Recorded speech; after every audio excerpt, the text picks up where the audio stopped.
Okay. Hello, Donna and Larry. How are you both doing tonight? Hi, great. And thank you. Well, we're super excited to have you both. Just to kind of start out, please just tell me a little bit about yourself and your work. We'll start with Donna. My name is Donna Pellegrin. I'm a layperson here in Southern Ohio, and I recently got my permaculture design certificate, and I have been using it to do a lot of work on our church property. Larry. Yeah, I'm a second-year seminarian at United Lutheran Seminary in Gettysburg. Before going to seminary, I was a hunger advocacy fellow with the ELCA in the Pennsylvania office. Thank you for that. So could you all tell me what you would describe as permaculture? We could start with Larry. Permaculture is a sustainable way of developing an ecosystem in which we can produce food for the community. It incorporates native plants to incentivize the reconstruction of ecosystems. Yeah, and it's a more sustainable way of growing food for the community. Mm-hmm. Donna. It was developed in the 1970s in Australia by two scholars, Bill Mollison and David Holmgren, who were looking for better ways to live and grow food and other products in a more sustainable way, in a more earth-friendly way. It has taken on several directions since they first came up with it, and it has ethics and principles as well as growing techniques. So there's quite a bit to it. How would you all say that permaculture intersects with Christianity, if they do at all? Anyone can take that question. I think they go hand in hand. They dovetail very well together. The ethics of permaculture are the roots of creation care.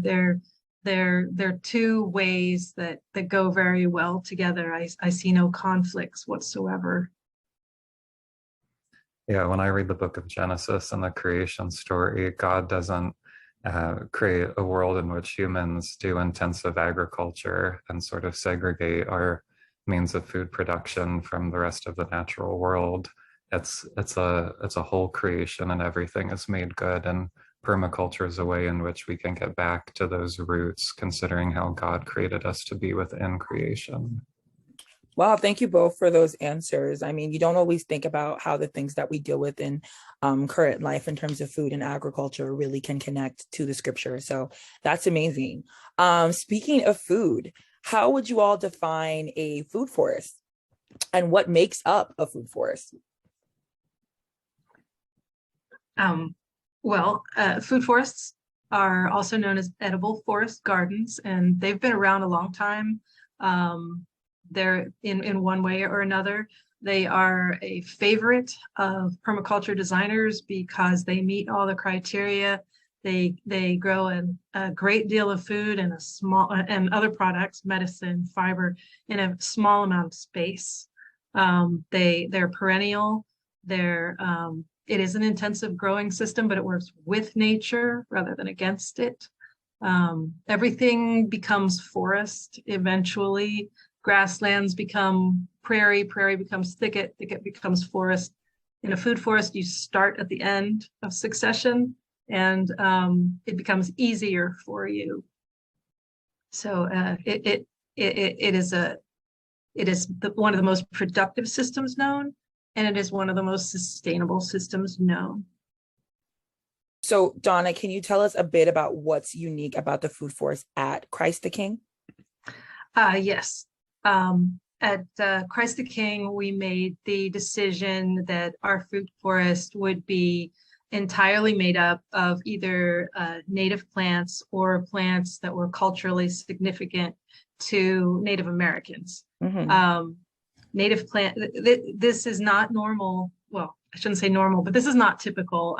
Permaculture people, if they're paying attention, use native plants first, but also many other plants. And we decided to go strictly with natives for our food forest. because they do double duty. They help with biodiversity. Our animal kingdom, insects, birds, animals, they all co-evolve together with native plants, and they depend on each other. And so we wanted our native food forest to help with biodiversity as well as humanity. So ours is entirely either native plants, or we have a couple that we snuck in that aren't truly native, but they were adopted early on by Native Americans because they're wonderful plants like rhubarb. And we couldn't do without that. Sorry. Yes. Sorry about that. But thank you for that explanation. So what do you all do with these like plants and these elements of the food forest once everything is grown? What happens after that? That is a very long process, but it happens in stages. Our food forest has 800 plants, most of which were started as tiny little seedlings. And so the first year, we will be getting some blackberries and some greens while the trees grow. Every year, the trees will get bigger and eventually become productive, and the elements around the trees will become less important while the trees become more important.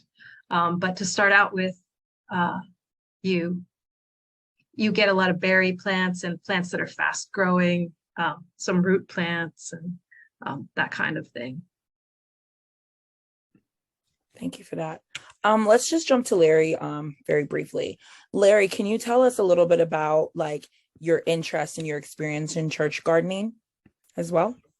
Sure, yeah. I had loved gardening since I was in high school, and when I joined my Lutheran congregation in Sunbury, they have an outdoor space, and it's unique. They're downtown, and not many downtown churches in these old towns have green spaces. Mm-hmm. And so I approached a few other people who were interested in gardening and threw out the idea of converting some of this space into raised bed gardening. And that was 6 years ago now. We're in our 6th year, and it's continuously grown. And it's been a great way to engage our youth, confirmation classes, retired folks in the congregation to build community. It's not exclusively native plants. We do primarily grow food. Mm-hmm. But starting last year, we moved into creating pollinator gardens. Oh, wow. And trying to intentionally create a space that is, yes, focused on food production, but also about restoring habitat, which is not common to find in a downtown space. Mm-hmm. For me, it's hand in hand. When we think about creation and God's call to be stewards of creation, when a church has physical space in which it could do that, there's really no downside to starting something like a garden. Yeah. I mean, you both are doing such important work, you know, not only helping like your communities, but also helping the environment. So what are the things that you guys are most proud of in the work that you've been doing with gardening in these food forests?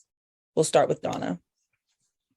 Most proud of is, honestly, I'm most proud of the people that have worked with me at my church, allowing so much leeway during such a stressful and strange time in the world to take on projects that aren't typical and just let me run with it.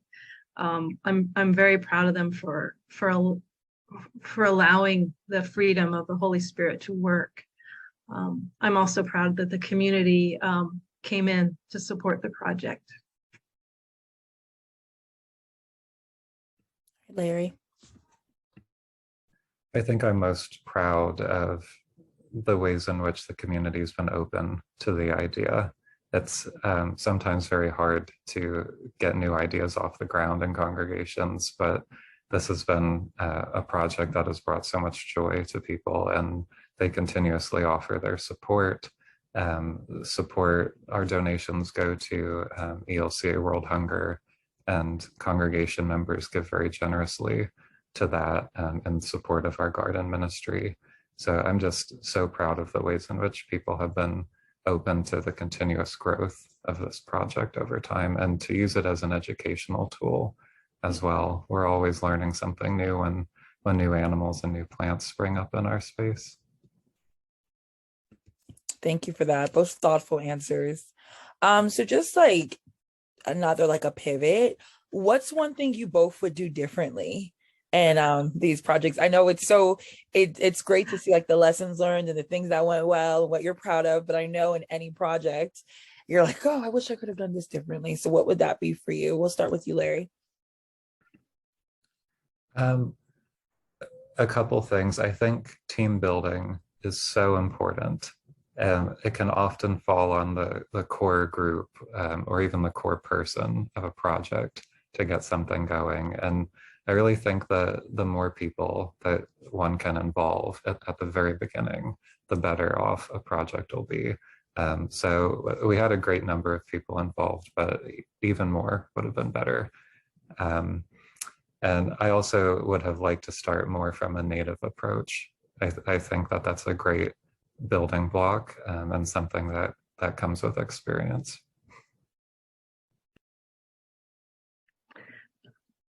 I think I would have lowered my expectations a little bit. I shot really high, and there, it could actually, our project could actually be a reality show with me standing up about the rabbits and the raccoons and the deer and the moles and the storms and the heat and the rain. and just every week there's been some sort of faith building experience. And I might have lowered my expectations a little bit about this first year and how challenging it was going to be. Do you think that your higher expectation gave you maybe more drive to complete things, or just unrealistic expectations in general? It definitely gave me more drive. I think I have enough drive. I'm a firm believer, and sometimes like I'm gonna really just push myself and see if I can get there. And even if I don't, I'm further than if I would have set a lower expectation. Exactly. So sometimes it's a positive. So that was actually I think you would do differently, and also the thing that helps. So that's true. So just to summarize, because I know at the ELCA, especially on the sustainability page website, we're trying to point people in the direction of financial resources to accomplish these things in their own congregation or their own communities or spaces. So do any of you all have any financial resources you would recommend to people that want to do these own things in their community or with their own congregations that you all can think of that maybe helped you all or that you've heard of since starting this journey? I would definitely recommend reaching out to Thrivent, which I have one of their. Can you repeat that again? Thrivent. Thrivent, okay. Yes, yes, representing here. They supported our garden and continuously year after year, which has been a wonderful resource. Absolutely. Thrivent was our first sponsor. And then there were a few private donations that came in, and we have utilized many free resources from the community. You can get free leaf mulch, leaf compost, which is like black gold, from many local municipalities that collect people's leaves in the fall. They make compost out of it, and then you can go and collect the compost. We got free wood chips from arborists. We just had to make calls, and we went through an app called Chip Drop, which has been wonderful because you get a mountain of wood chips. We got a grant from the Permaculture Institute of North America. I won a contest. That helped us an enormous amount. But we keep our eye on Facebook Marketplace for free stuff. We got all kinds of free fencing and cages for our plants, just people giving them away, free hoses, free. You can pick up a lot of things if you just keep an eye on the free boards and bulletin boards on Facebook, the Buy Nothing groups. And we grew a lot from seed. If you grow plants from seed, you can save a whole lot of money. And we learned how to do a process called winter sowing. If you go to YouTube and you look up winter sowing perennials, we have a tutorial on there, which is how we teach our volunteers how to grow plants from seed. Anyone can do it. We use milk jugs as mini greenhouses, and that saved us a whole lot of money. Thank you for that, like both for that, because I know it would be really helpful for a lot of people. Donna, just to like pick a little bit of what you said, because I know I want to get more details for people. So can you tell us a little bit about this permaculture grant that you applied for, and also a little bit about how you were able to get some of those donations? I am not shy about asking people for donations when I really believe in the project. And I think some people are shy about that, but when you're really passionate about something, it is not hard to ask. So I just keep asking, and family, friends, members, community members, I just never cease bringing up our needs, and they never cease being met.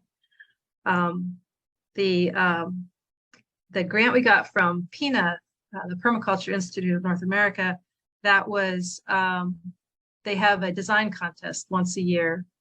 And I decided that I would go for it because they have an award for first year permaculture designers. And I thought, well, this is probably the only year I would be able to win. So I entered the contest, and they gave me everything I needed to pull this team together and plant the food forest. So it was quite a blessing. Yeah, that's so amazing. That's really amazing, and a great opportunity too. So as we're wrapping up, is there any other key takeaways that you would like to provide anyone with, or anything, maybe just like a summary in a sentence of something to look out for, a motivator, or anything that help you power through these projects? You go first, Larry. I think a key takeaway is that if you feel inclined to do this kind of work, just try it. Gardening is so spiritually fulfilling. That started for me as just a hobby, and then at church I connected with other people who happen to have the same hobby, and it's turned into something great. It's a modest garden. It just serves our community, but it's so worthwhile. Every time an interesting animal comes into the garden, it's just a moment of beauty, and you can share it with other people. And so I think people should remember that it need not be a grand project, as amazing as those are. Just something that brings spiritual fulfillment to the community is always worth trying. I absolutely agree with what Larry said. Your congregation may have a very small yard, but that's enough to do great things. And the way churches can have the most impact is teaching others by example, and bringing others in to the team and into the project, and just to be in proximity with some of this. People go home and that's where the real impact is they see what you've done, and they go home and do it on their own property, and then you don't have one garden, you have 20, and that has a major impact on the environment. Thank you for that. All right, well, thank you both so much for your time. I really appreciate it. Thank you, Adele. Thank you.